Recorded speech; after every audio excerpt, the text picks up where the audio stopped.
Olá, bom dia! Bom dia, Sueli! Puxa vida, Sueli, tava procurando o seu nome e não sei porque eu não encontrei outra Sueli do mesmo sobrenome, acabei demorando um pouquinho.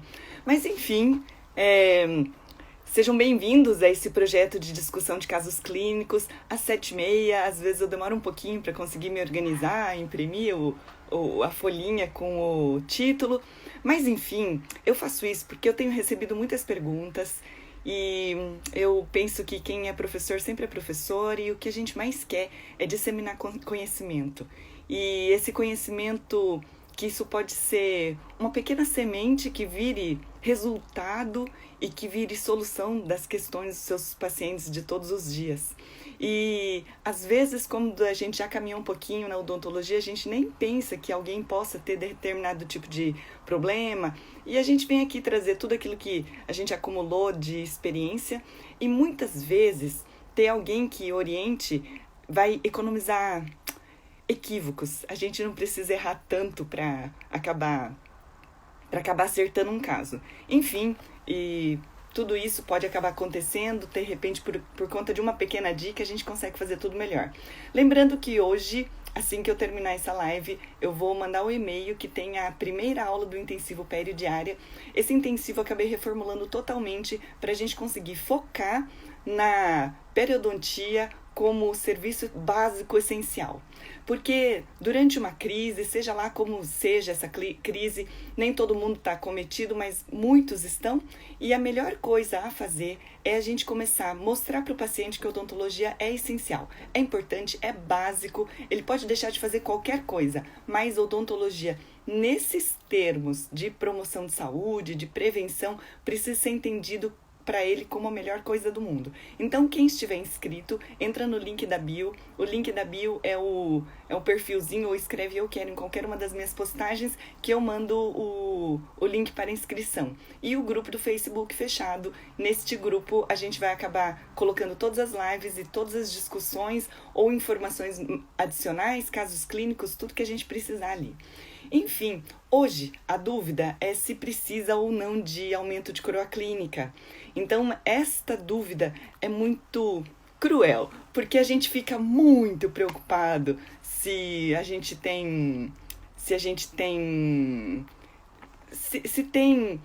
precisa de aumento de coroa clínica, precisa, vai operar, não vai operar, e o que a gente vai fazer, né?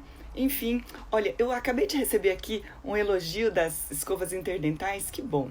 E eu queria dizer assim, eu sou aberta a receber e testar tudo que tiver, tá? Que se alguém aqui tiver, olha, professora, esse produto serve, isso aqui serve, isso não serve, nem sempre eu acabo sabendo de tudo. Mas, ó, enfim, vamos começar o nosso caso clínico de hoje.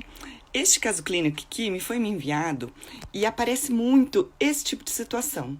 E fica uma dúvida. Precisa ou não precisa de cirurgia de aumento de coroa clínica? Então, tirou a cárie e o que a gente vê aqui ao fundo, na verdade, é tecido gengival. Mas às vezes a gente vê tecido gengival, às vezes a gente vê tecido cariado. A primeira coisa que a gente tem que parar para fazer é a gente tirar a cárie. E a gente precisa enxergar até onde vai isso daqui. Então, olha só, o exame radiográfico. Ao exame radiográfico, a gente consegue ver que havia uma cárie, foi colocado um curativo, a gente não enxerga o fim da cárie e a gente coloca o curativo. E exatamente nesta situação, quando vem assim, a gente tem dificuldade de fazer qualquer tipo de diagnóstico preciso, porque a gente não sabe até onde vai o tecido cariado. Então, a primeira medida é a gente tirar a cárie para fechar o diagnóstico. Então, pode ser ou com baixa, pode ser com uma colher de dentina, mas tem que tirar. Porque se a gente não tira, a gente não sabe até onde vai o tecido cariado. Ah, mas eu tenho medo de expor a polpa. Tudo bem, bem longe da polpa, porque se expuser a polpa e você tá em todo esse meio contaminado, vai te complicar mesmo. Então, bem próximo aqui à margem gengival, uma colher de dentina, uma baixa rotação, tira tudo, lava bem. E aí você vai conseguir enxergar o término. Assim que você enxergar o término, você tem uma segunda coisa para fazer. Ai, professora, mas onde eu trabalho não tem raio-x, como é que eu vou fazer? Ou não tem raio-x, ou às vezes você não tem tempo clínico para parar, colocar o avental de chumbo, arrasta o aparelho de raio-x e tudo mais, como é que você vai fazer? Aí você vai, já tirou a cárie, tá? Então, primeira coisa para o diagnóstico, tira a cárie. E nem precisa tirar tudo, porque muitos estudos também falam que existe a possibilidade de remineralização do tecido dentinário e tudo mais, mas só para a gente conseguir tirar aquilo de mais contaminado e amolecido. Se você não tem tempo clínico ou não tem radiografia agora, olha o que você vai fazer. Você vai dar um pinguinho de anestesia aqui, tá? Pode ser tópico? Não, tem que ser injetável. Aí você, mais um pinguinho aqui, plink. Aí você vai pegar uma sonda periodontal e você vai transfixar até tocar a crista óssea. Então vem aqui, tuft. Então vou mostrar aqui na radiografia mais ou menos o que você vai fazer. Deu um pinguinho de anestesia, você vai pegar uma sonda periodontal e você vai perfurar o epitélio juncional inserção conjuntiva, tuft. E você vai medir com a sonda o quanto a sonda penetrou e você vai ver, depois de ter tirado a cárie, qual vai ser a distância de onde ele tocou no fundo da crista óssea até o bordo do preparo, que vai coincidir com onde você tirou a cárie. Entenderam? Se a gente não tirar essa cárie, fica muito difícil da gente entender onde é que terminou, onde é o término. Porque enquanto está em tecido amolecido é tudo muito complicado, então você tem que enxergar o término. E aí, você vai conseguir enxergar sem radiografia, se você tem uma coisa chamada espaço biológico, que é o espaço sobre a crista óssea. Então, em termos bem leigos, eu gosto de dizer para o paciente assim, paciente, o osso, ele tem um tapetinho, que chama gengiva. Então, gengiva é tapete do osso. Sempre em cima do osso, eu vou ter mais ou menos de 2 a 3 milímetros de gengiva. Eu não posso só cortar a gengiva. Aí, assim, como é que a gente faz para a gente explicar para o paciente que ele precisa de uma cirurgia de aumento de coroa clínica? Porque quando a gente tira a cárie, se você tira a cárie, para a cabeça do paciente, ele sabe assim, para a cabeça dele assim, eu tô com um buraco no dente, tô com uma cárie. E ele pensa que é só uma restauraçãozinha para fazer. Mas ele não tem dimensão do tamanho da cárie, da profundidade da cárie, do como é isso, do quanto é isso. E como ele não sabe isso, quando você começa a vir com a conversa assim, olha, eu acho que vai precisar de canal, eu acho que vai precisar de cirurgia. Ou, olha que confusão que não dá isso, tá? Você, dentista bom, que acompanha o período diário, você vem e fala assim, aqui vai precisar de restauração, cirurgia e às vezes vai precisar de canal. Aí ele vai no outro dentista que não acompanha o período diário e não sabe de nada e fala assim, não, isso aqui é só uma restauração. Aí o paciente volta para casa e pensa assim, escuta, eu tenho um dentista que mandou fazer só restauração. Eu tenho outro dentista que falou que talvez vai precisar de cirurgia de canal e de restauração. Eu acho que aquele dentista está querendo arrancar dinheiro de mim. Olha como as coisas ficam bloqueadas na cabeça do paciente. Então, primeiro, a gente tem que ou fazer um desenho, ou fazer uma radiografia e explicar nesses termos leigos que eu falei para o paciente, para você. Tem que explicar para o paciente que gengiva é tapetinho do osso e que a sua cárie tá tão funda, aí mostra na foto, mostra na radiografia, que a sua cárie tá tão funda que ela ficou debaixo da gengiva. E esta gengiva, ela solta uma salivinha o tempo todo, porque é gengiva. Essa salivinha não deixa a minha restauração grudar. E a sua restauração que não gruda vai deixar entrar micróbio e ela vai ficar mal feita, ela vai ficar infiltrada. Então, para o seu tratamento ficar perfeito, aí eu falo muito assim, olha, você colocar a cirurgia de aumento de coroa clínica como um diferencial de longevidade. Às vezes, esta situação aqui, ela tá limítrofe. Gente, limítrofe é difícil, porque quando fica tão no limite, você que vai fazer tratamento restaurador, tá no sacrifício.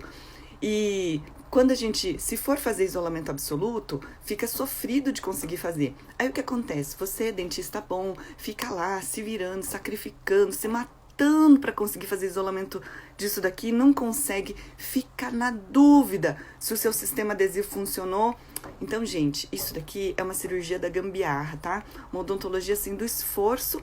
Você faz o esforço para o paciente não precisar gastar na cirurgia, só que o problema é que se isso fizer uma infiltração, porque o seu sistema adesivo não funcionou, porque essa tal dessa salivinha, a salivinha chama tecnicamente fluido crevicular, tá?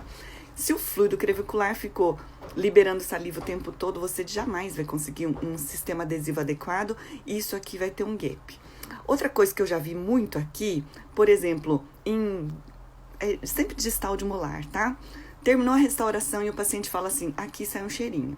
Ah, sai um cheirinho, sai um cheirinho, sai um cheirinho. E aí, na radiografia, ao término da restauração, às vezes isso aqui se sobrepõe dentro da tridimensionalidade da restauração e não se vê nada. Ah, mas aqui tem um cheirinho, aqui tem um cheirinho, aqui tem um cheirinho. Aí chega pra mim, eu faço um pequeno retalho, nesse pequeno retalho eu enxergo um gap. Porque como a radiografia é bidimensional, a gente não enxerga que pode ter ficado um pequeno espaço. Então, assim, graças a Deus, o paciente se queixa do cheirinho. Porque se não fosse o tal do cheirinho, a gente não ia desconfiar que teria algum problema. E o paciente talvez um dia seria acometido de uma cárie radicular tão grande que pudesse comprometer o dente. O que pode comprometer o dente?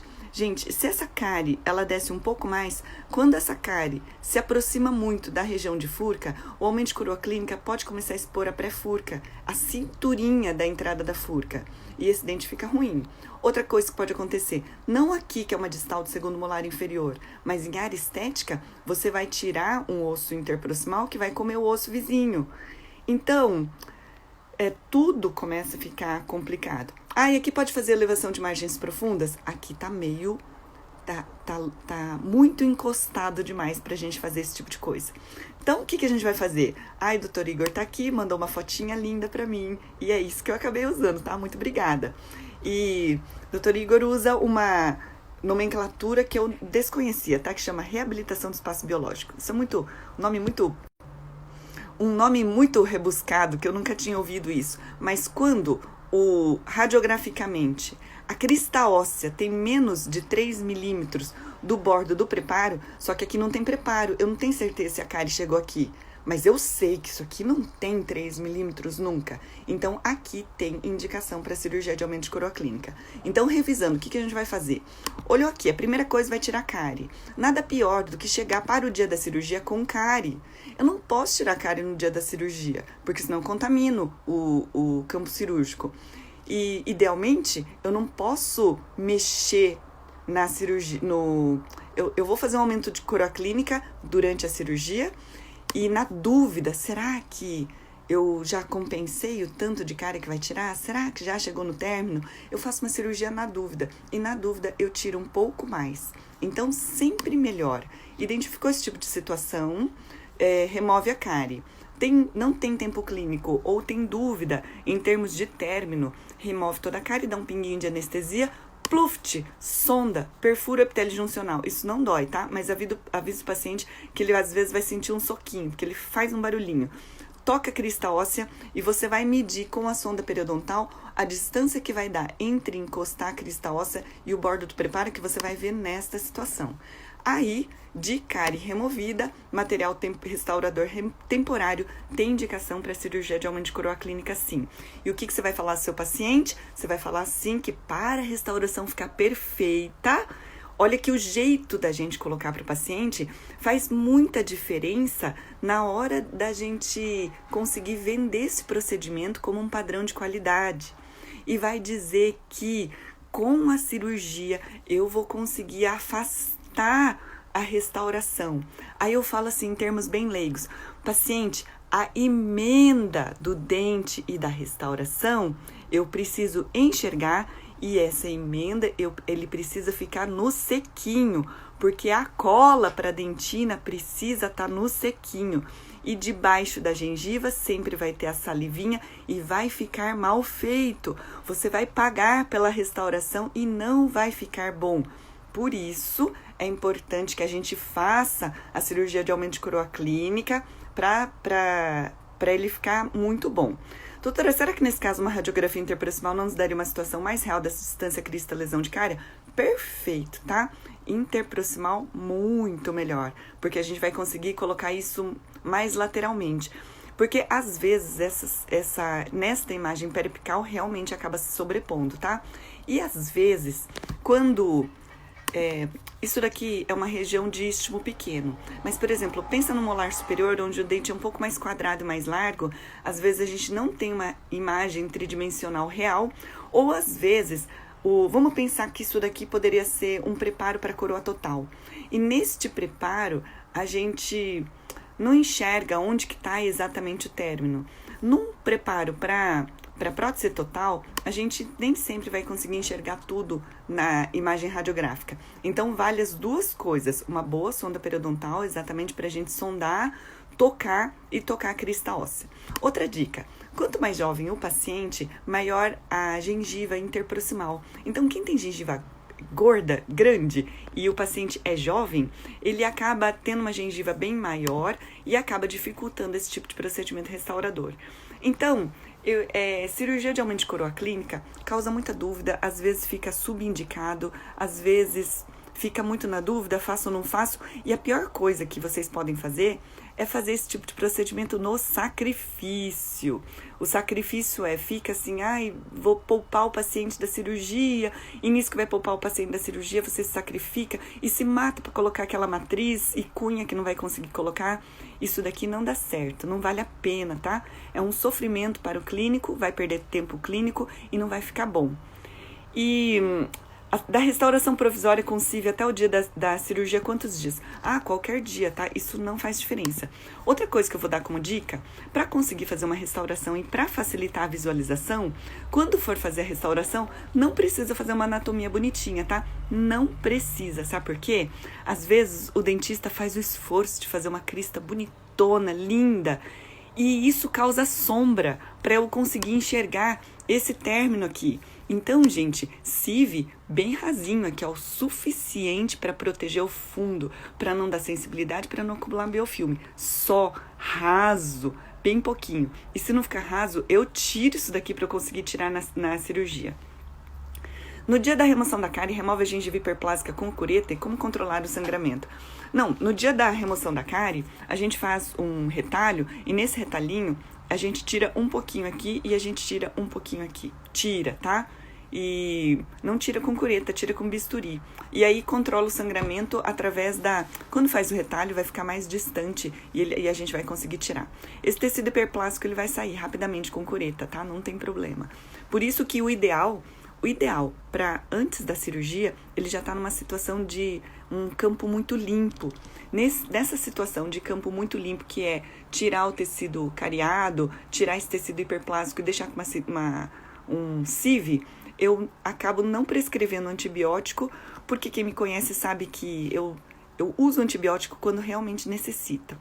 E é uma cirurgia oral menor muito pequena, e desde que a gente tenha certeza que a cadeia asséptica está mantida, desde que eu saiba que o paciente tem boa saúde, que eu vou avaliar na anamnese e eu vou reforçar isso na conversa com o paciente, por que eu precisaria fazer uma antibiótico-terapia numa situação tão localizada. Então, eu uso e abuso de antimicrobianos locais, bochecho com clorexidina, ou se o paciente não tem condições, uma salmoura bem forte 3 vezes ao dia, ou peróxido de hidrogênio 1%. O peróxido, que é água oxigenada, meio a meio, sempre foi usada. Não pode prescrever para todo mundo, porque ele é muito oxidante, mas assim, eu sei, nesse Brasilzão que a gente atende gente de todo tipo, uma clorexidina que vai custar 25, 30 reais, pode ser muito. Então, a gente pode poupar isso para o paciente e pode sim prescrever uma salmoura. Só que, para a gente conseguir fazer uma cirurgia sem antibiótico, reforçando, tá? Paciente com excelente saúde, paciente com bom controle de placa, se não tem bom controle de placa, orienta, e campo operatório bem controlado, né? Sem cárie, sem qualquer contaminante externo. Então, pessoal, é isso. Espero que eu tenha contribuído com esse com a clareza de quando precisa de aumento de coroa clínica, quando não precisa, para a gente deixar de ficar fazendo restauração no sacrifício, para a gente sempre conseguir fazer restaurações muito bem executadas e a gente ter clareza de quando realmente é necessário para fazer esse tipo de procedimento. Então, gente, lembrando, tem 2 coisas legais rolando nas minhas páginas, tá? Tô fazendo um sorteio de escovas interdentais, vai lá no feed e as minhas escovas preferidas de várias marcas, que todo mundo tem que ter essas escovas para demonstrar para o paciente. E hoje começa o intensivo, encerrando aqui, vou estar mandando um e-mail para vocês com as aulas, são 3 aulas, e entra lá no grupo do Facebook, onde rola muita conversa boa, muita live, muita entrevista, muita coisa bacana, para quem ainda não está trabalhando, a gente conseguir fazer uma retomada com muita segurança, porque eu vou falar de biossegurança também, bem dentro de um contexto de periodontia, tá? Para ninguém ficar doente, para ninguém ser acometido por Covid-19, a gente não merece, tá? E hoje tem meios e conhecimento para isso. Quando acontece uma hiperplasia e não tem cárie, nem infiltração pelo raio-x, geralmente acúmulo de placa, com alterações hormonais. Então, geralmente o paciente é jovem e todos os seus hormônios anabólicos que fazem o paciente crescer e tudo cresce, inclusive a gengiva, faz essa gengiva hiperplasiar. Hiperplasiou, ficou rosa com cara de gengiva fibrótica, não vai sair sozinho. Tem que remover com bisturi fininho e geralmente acúmulo de placa. O que a gente vai fazer? A gente orienta o controle de placa. Quando o paciente é muito novinho, jovenzinho, eu penso assim, antes dos 16 anos, não adianta a gente pensar em fazer uma cirurgia se o paciente não tem, eu falo assim, não tem juízo para fazer controle de placa, então eu não opero não. Aí a gente vai fazer, não tem juízo para fazer controle de placa, a gente controla, espera ficar mais velho e depois opera, tá? Bom, agora, ele é mais velho e tem doença periodontal controlada, aí essa hiperplasia já não é tão problema. Se é só hiperplásico, agora, por exemplo, se o paciente é mais velho, talvez ele tome antihipertensivo, que os antihipertensivos também estão relacionados com o aumento gengival. Nem todas as marcas, tá? Mas alguns. O canal de Facebook chama